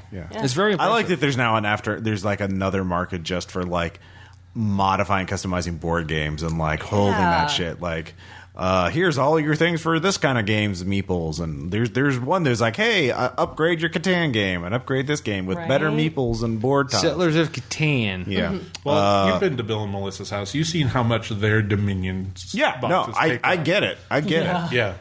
I mean, I do I like almost the same thing happened to me with Arkham Horror. Fortunately, we stopped, but like, There's still like 4 or 5 boxes in there of stuff. So, Tom, you got another game, Wild Skies? Yeah, this one, I think I mentioned before, I was going to go to the Palladium booth for one thing. Well, it turns out Palladium had their entire catalog of games except that book. Oh, I went there and they did not have it. Symbieta What finally let you book down, was it? Tom. This was Mutants in Avalon. Aw. My copy is falling apart. Aw. So I wanted to get a fresh copy. You can buy them used on Amazon. Ross, you don't have a part in this. Okay. Jesus. All right. So you were already at the Palladium booth. So they were selling a game there that was they were at the Palladium booth, sitting next to the Palladium guys, but this game they were selling was not Palladium. It's a it's an anthropomorphic game set after World War I. It's like diesel punk, where there's giant battleships and warships are now like flying fortresses. And it's it's post World War I type shit. Yeah. Set in like the early 30s. I'm like, oh god, I have to get this. Yeah, they didn't have the game you wanted. They had the game you needed. Exactly. And that's a good point. well, one of my friends in Seattle was thinking of running a game like this online. He was looking for a system. Yeah. They were like, this is it. This is literally the game he needs to do. Yep. And I bought a copy. My 2 friends bought a copy, and we got a copy of our other friend in Seattle. Gosh. You bought all the copies. We got all the copies. I even got the hardcover copy. I doled out $10 more. Interesting. Well, I mean, if you run it, I mean, I just don't, run more games is what I'm saying in new systems. Yeah. Okay. If I have time, speaking of anthropomorphic games, okay, I did get a board game too. Okay. This one is called 10 Minutes to Kill. 10 Minutes to Kill. All right. And it's we called it. I ran a couple of games of it, and we called it. Does it take more than 10 minutes? Actually, no. It's about 10 minutes is about how long it takes. Oh, okay. Well, the first one took us longer to get used to it. Well, sure. I believe it was my friend Colin who coined the term. It's like furry John Wick. You are like, what? It's like, well, you're playing an assassin, and you have 3 targets to take out, and your opponents have 3 targets to take out, but the moment you have a knife which you can kill right adjacent to someone, you have a pistol you can kill 1 space away, and then you have a sniper rifle that you can use to kill someone as many spaces away in a straight line. Mm-hmm. Okay. But so you're trying to kill your characters while also making sure your opponents don't recognize which character is your assassin. And they're all I think they're made anthropomorphic characters, so you could easily tell between which character was which. Yeah. I think that's the only reason they did it that way. Hard disagree, but continue. But it's after we're getting there, it's like we had no idea. The game got really intense. Okay. Because you're like, okay, who the fuck is it? And it's like, how the fuck can I take out this target? Because he's going to know it's me. So it got, we were really it was pretty much like, oh, this is kind of dumb. And then by the second game, we're like staring intently. None of us were even smiling. It was like, blank. It was like, face on. game Poker face, face, yeah. game face on. And, Oh my gosh. Yeah. because every time you kill a character, a police character then appears at the scene. Ah, yes. And so you can't kill someone if there's a cop standing next to your target or if they're standing next to you. Yep. Okay. Okay. So That's the how more cops work. the more targets that are taken out, and actually it says, it's the point totals for the game. It's take out one of your targets, like 10 points. Mm-hmm. Identify another assassin, 1 point. Kill a cop, negative 1,500 points. Oh no. All right. So this is not like Payday at all. It's like This the is anti-payday. No, you cannot kill cops. I'm not sure how I think about that. Well, I think these are real cops who are from Earth and not the elemental plane of cops. Not cop homunculi. Yeah. Yeah. Cop Gollum. They're not cop elementals. Yeah. So, anyways, Michelle, you played 2 more games, Letter Tycoon and Bears versus Babies. Oh, yes. Did you play either of those as well? I played Bears vs. Okay, so Yeah. first I'll talk about Letter Tycoon. Okay. Let's get that out of the way. Letter Tycoon. It was kind of like Scrabble, Yeah. except more with cards. You had cards that were letters, and you had to form words. Okay. But then there was also a set of all of the letters individually had their own little card, and some of the letters had special abilities. Yeah. And those cost money. So every time you made a word, you got money for it. It was worth, however long it was worth however many dollars.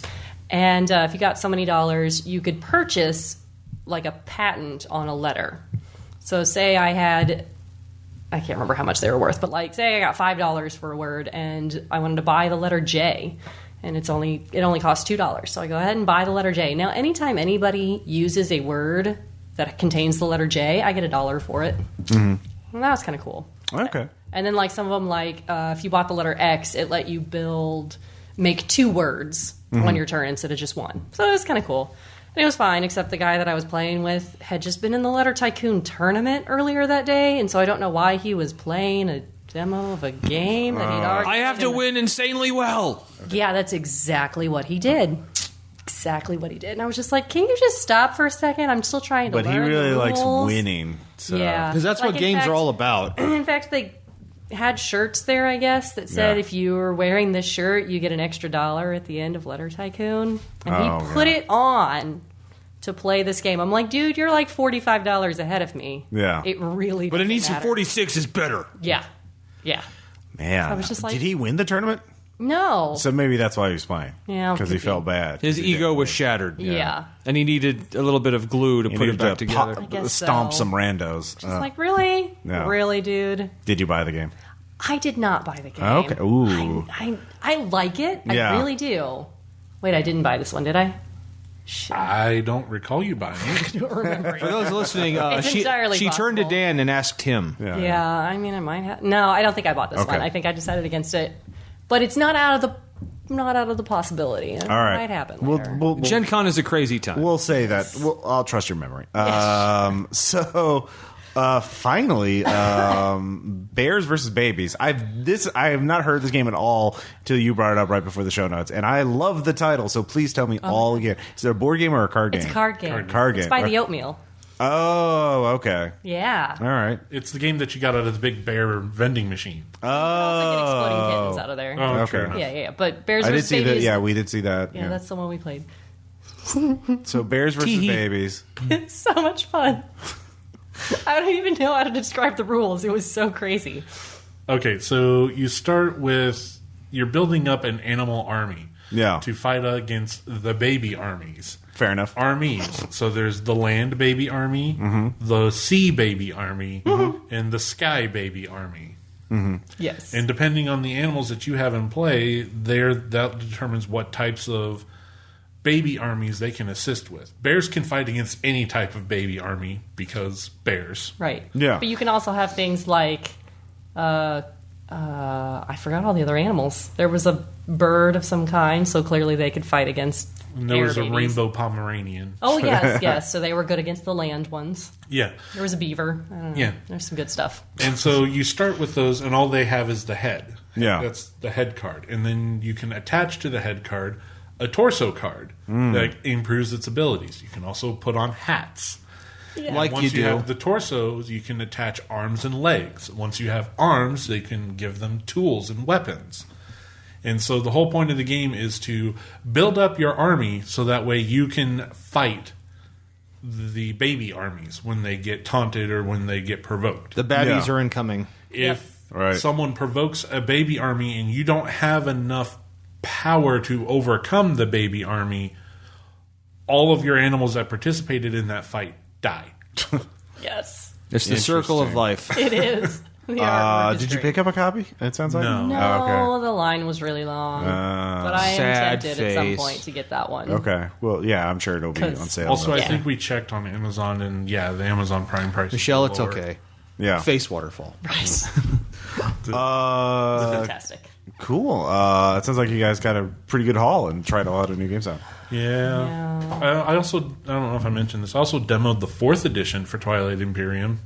'cause You the have new- not. So what's new about it? The way I see it, well, first off, the pieces are a lot better looking. They're also very, I don't know, it's the quality of plastic is obviously better. The insert for the box is better for organizing. You don't need to keep individual bags to keep all your stuff organized and separate. Probably still will in order for ease of use, but for transport purposes, He says this knowing that we're going to end up buying it. And the learning curve has been rounded off a little bit. It's no longer like this sharp cliff of learning how to play. It's a gentle slope. Sure.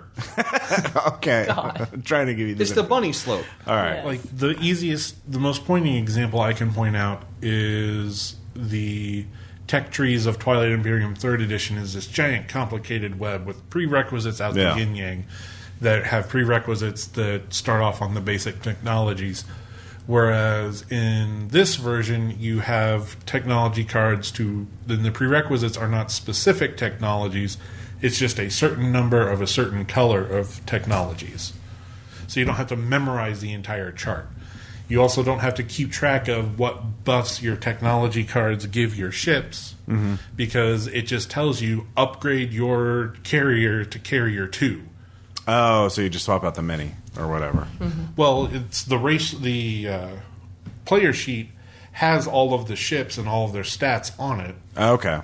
And so you just lay over the upgrade card on your mat, so that way you can see, this is what the ship does. Oh, so it's just levels, like level 1, level 2, blah, Yeah. blah, blah. Okay. That makes sense. That's Huzzah! all right. And I said I'd play it with you if you get it. It's true. Yeah. Sounds fun. Now, I need to mention, I mentioned in the last episode, or last segment, I talked to the people at Shapeways, the 3D printing company, but I dug up my notes.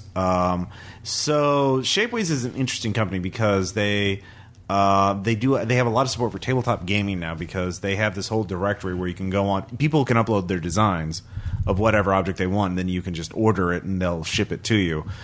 So they have like custom dice there, but they also have like miniature components there, like terrain and tanks and things like that. So you can order specialized miniatures if you wanted to. And it's profit sharing too. Like the person who uploads a file gets a cut. So it's not just so you can actually, if you're a 3D modeler, you can make some money doing it. But if you're they've partnered with this company called Hero Forge, where Hero Forge has their own like 3D modeling thing where you can select head types and body types and items and things like that, and that'll create a 3D file that then goes to Shapeways, so you can make your own semi-customizable miniature for it, and pretty good detail too. So Neat. And so, like, people are doing things like for Warhammer 40K, like getting unit insignias and uploading those, so people can print them and add them to their little Space Marines or whatever. So you can modify existing armors. So I wouldn't be surprised if they have some Twilight Imperium stuff for like tokens or unit counters. That'd be nice. Yeah. So if you're at all interested, I'll take a look at them. So I just wanted to. I actually went and interviewed them, so I thought I'd share this information with you. Good job, Ross. Yeah. So aside from games, there's obviously food and other things. Meeting up with the RPPR fans. That was a good one. We talked a little bit about it, but I mean, I guess we just go around and share any other interesting personal experiences you had at Gen Con. Like Tom, I mean, you talked about being the tour guide for two newbies. My two friends, Colin Art and Arturo, they were at Gen Con for the very first time. And yeah, they've been to cons before. Even they were both like, "Holy shit!" When the first day they walked into the dealer room. Yeah, and like, is it always this crowded? Like, well, like, yeah, the first hour on the first day, yeah, pretty much. But don't worry, stay away from the really popular booths. We'll be okay. Yeah. Dan, Michelle, any other interesting experiences? Just con-worthy experiences? Yeah. I mean, getting to and from the con in Ubers was interesting. Conversations with the different Uber drivers that were just people who were native to Indy that still didn't quite understand what Gen Con was. Yeah. Okay. Yeah.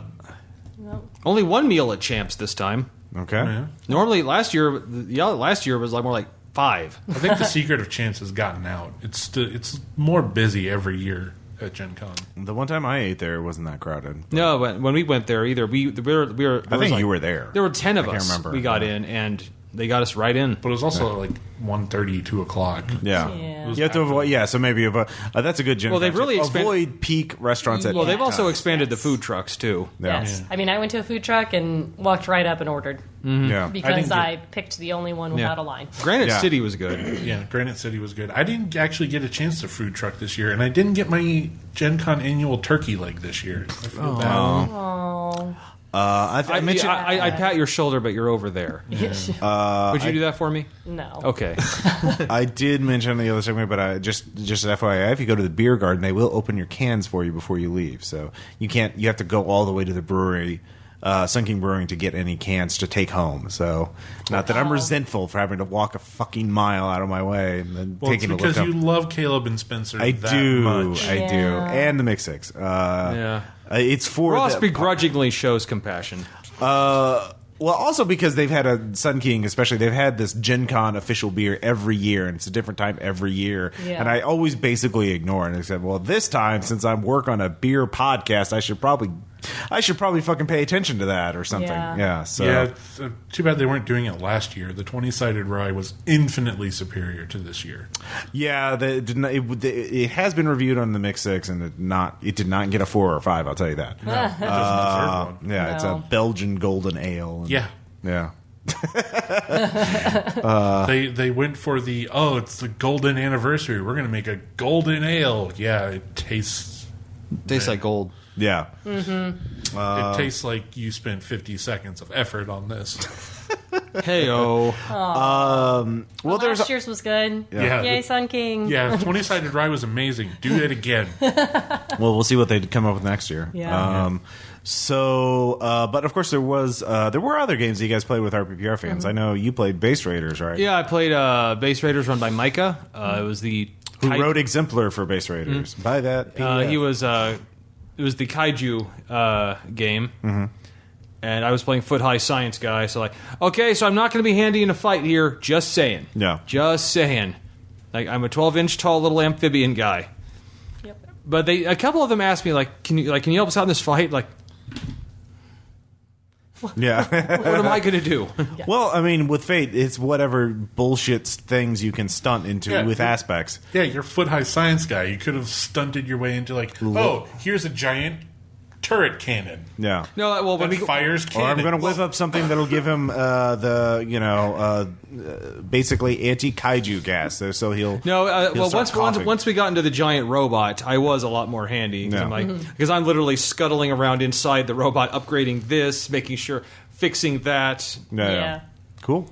You guys tried the Pirates of Dark Water LARP. We talked a little bit about that, but I did the Pirates of Dark Water. you did. Okay, I sorry. did not. I was not there. We walked by it. I walked Yeah, by George, it a Jen, couple and of Aaron times. did not have a great time with it, but they didn't mention anything about a speedrunner. Yeah, apparently there was one guy that was playing IOS, for those of you that know what Pirates of Dark Water is, and you're already a Ren's step warrior above- friend. Yeah. You're already a step above 2/3 of the room. Yeah.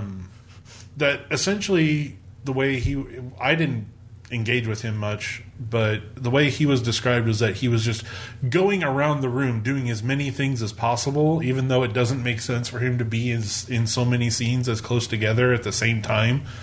And so it's like he was trying to speed run the whole freaking LARP. And it's my only, Kind of missing the point of a LARP. yeah, it's my second con LARP, and I really thought it would be really good and really fun based on my first experience because, yeah, that one was really great. This one was not so much. And it's sad. We both like Pirates of Dark Water. Yeah, like I felt really bad. I don't know. Sean did an amazing job as Conk, by the way. Oh, yeah. Like he went straight for it. He was perfect. He was fantastic. I wish he was And, here so I could pat him on the And back. all I heard, my friend Arturo just said, Monkey Bird Liberation Front. Oh my god. Okay. Wow. Anyone want to elaborate on that? Or no? No. Because if I start going too far down this, I'm going to start bashing Kettle of Fish Productions for how they Okay. ran and designed that LARP, and I feel like that would be unfair because apparently they do some really great LARPs. Okay. but this one was not very well done. No, that was kind of the impression that I got. I followed the prompt for my character as written and ended up having no fun at all. Ooh. Yeah, it was just I'm doing what I'm supposed to do, but nobody here knows the setting. Nobody here knows the themes of the genre.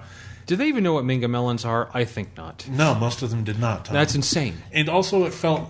The minute I stepped into the room and people were talking, there were people who were obviously repeat players for Kettle of Fish who, by the way the luck mechanics played out, they obviously got tokens for doing good role play, but it's when were you paying attention to these people and how did so many tokens get kicked about? I don't know.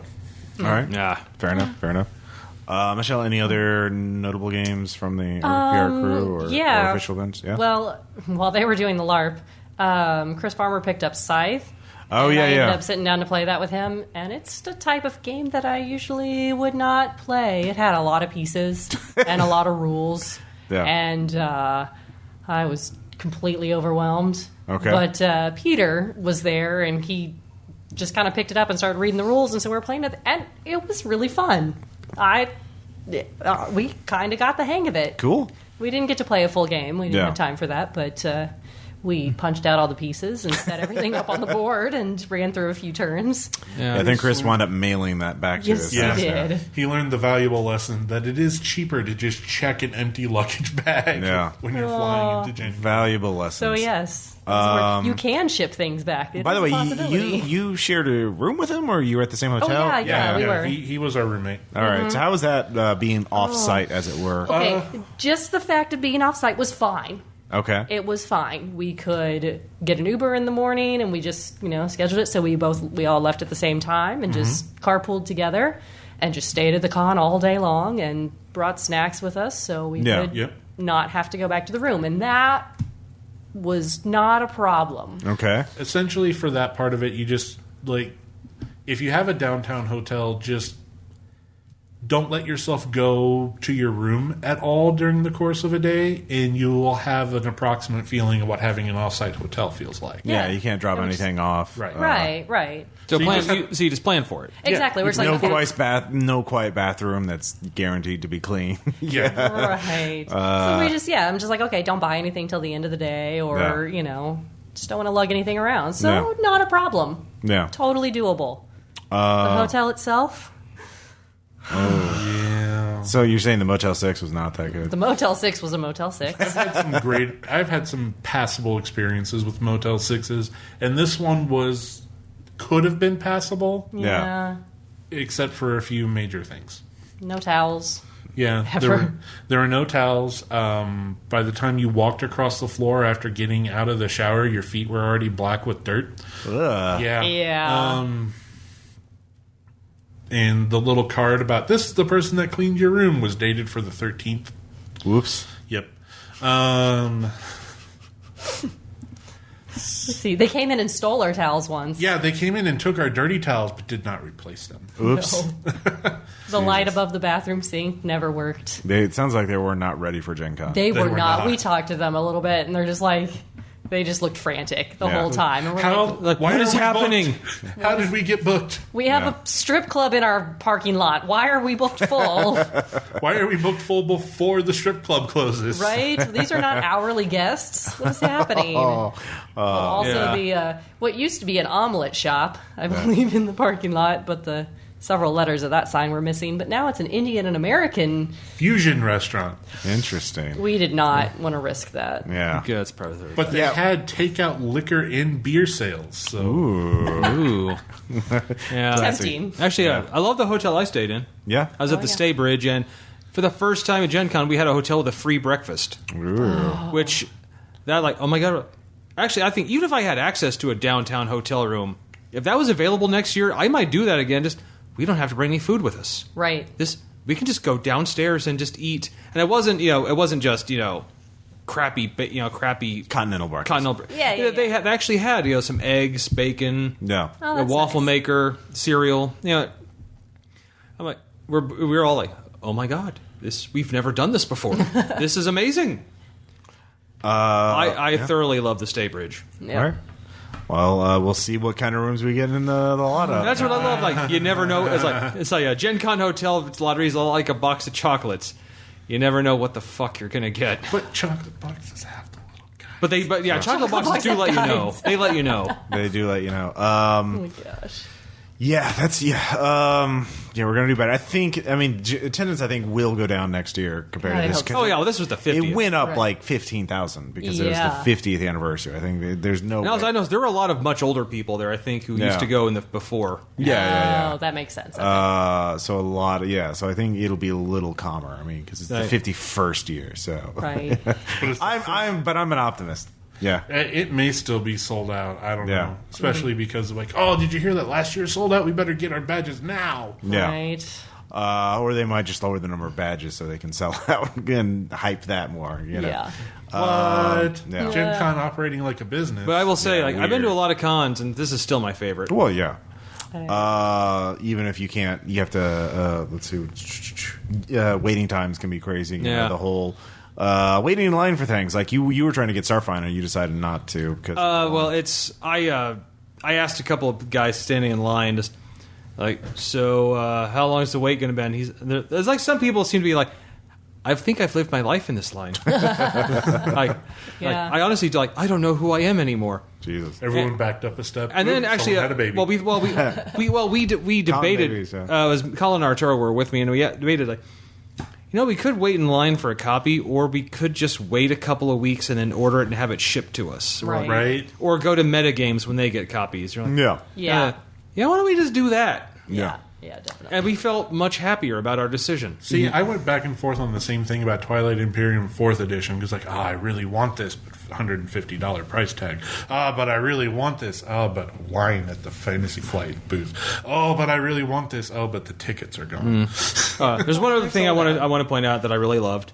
My favorite webcomic artist and writer was there. Oh, yeah. Corey Bing from Skin Deep. Yay. Yeah, she does a lot of her comics about monsters, but she is doing a series of commissions for me that are based on Lovecraft monsters, and she's I've never done Lovecraft creatures. I love doing it. Cool.